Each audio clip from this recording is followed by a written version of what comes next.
Jordan, we're about to ask you about tackling again. Frustrating. Where are you at with tackling defensively? So in general, like as a defensive coach, as you want to make all your tackles, be more specific about tackling. The final drive, Rankin squeaks away from three guys, more as opposed to Moxie one-on-one with Luther. He squeaks away from three guys in a very important situation. So yeah, in that situation, what we have to do is understand the game situation better, right? So you have one player thinking we want to try to keep them in bounds so they're more passive in the way they play it, and then there's a ripple effect, so everybody else slows down because the guy at the point of attack didn't shoot. So we have to do a better job making sure they understand, all right, look, there was enough time on the clock for them to take their time to move the ball in the field goal range. We're not playing against the clock. We're really playing for yardage. So when the guy that's at the point of attack shoots, everybody else's job gets easier because they're just playing off of him. When that guy doesn't shoot, everybody slows down to wait to see what's happened, and that's how a player like Rankin is able to squeak through in a situation like that. It's not a matter of effort. It's not a matter of trying hard. It's a matter of understanding the situation and shooting your gun. It's not something I've thought about a ton as a fan. At your guys' level, is that stuff commonplace? Do guys know it instantly, and this was one mistake where it went bad, or is it a tough concept at your guys' level? I think the specifics of it, because the CFL game, especially with the 35-second clock, the way the clock moves is different in those last, 3 minutes. So understanding that, again, 120, I believe the drive started with, I want to say 122 on the clock. That's plenty of time for the offense to move, right? I got to make sure that the younger players understand, look, this isn't a, keep them in bounds situation. This is a go shoot your gun situation. And again, everything after that becomes easier. The Moxie one on, I guess it was 2 plays later, is that one troubling, or is that another one that happens? You want to make that tackle, right? You got good athlete versus good athlete. Sometimes you're going to lose. What was your biggest takeaway from the way the defense played in the game against Edmonton? Really good execution of the game plan early. We had, essentially 2 injuries in the second half that kind of took us out of a few packages.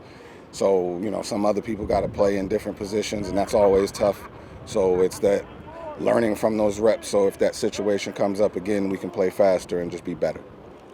There's been lots of talk around the team about execution, but identifying the problem and actually fixing it are 2 different things.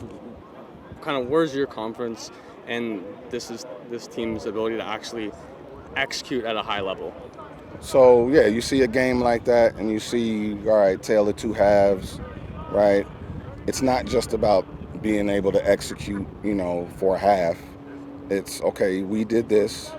They're going to make adjustments. After they make the adjustments, now we have to recognize what they're doing, right? Again, when you've got young players, you've got guys who are out there, I want to say 1, 2, 3, probably got 6 first-year starters out there, right? So, some of them are on their 5th professional game ever. You know what I mean? So, the learning curve, what we're asking them to do is very difficult, right? Offenses put a lot of effort into their systems. All their answers are built in, right? On defense, you've kind of got to learn and build that experience, build that wisdom. It doesn't come overnight. It doesn't come in a couple games. For some of those guys, again, it's new. One of your bright spots on defense has been Major Williams. What stood out about his ability to make an impact as a first year? Man, he's just got a super high compete level, right? And he's got a natural understanding, a natural intuition where his instincts kind of lead him to where he should be. I'm right now just really happy with what he's doing, the way he competes, the way that he takes the coaching points, right? He's one of those younger players where, makes the mistake once and is able to, pretty much correct it that next time. So, yeah, really happy with what he's been able to do. Jay, how about a thought on Montreal this week? You look at their team, man, and they I would say where they're the most different is on first down, right? They have different personnel groupings, use different personnel groupings in different ways than any other team uses. So you're playing against personnel groupings that are different. So I think they have a catalog of plays to run out of personnel groupings that a lot of teams aren't, necessarily prepared for, and then they control the game on first down. Like that's where they're the most successful. And then you have a guy like Davis Alexander, who even when you do dial it up, good on second down, he's able to extend plays, make people miss, throw the ball down the field, so that they've got a system where even their role players are executing at a high level. It's a huge challenge.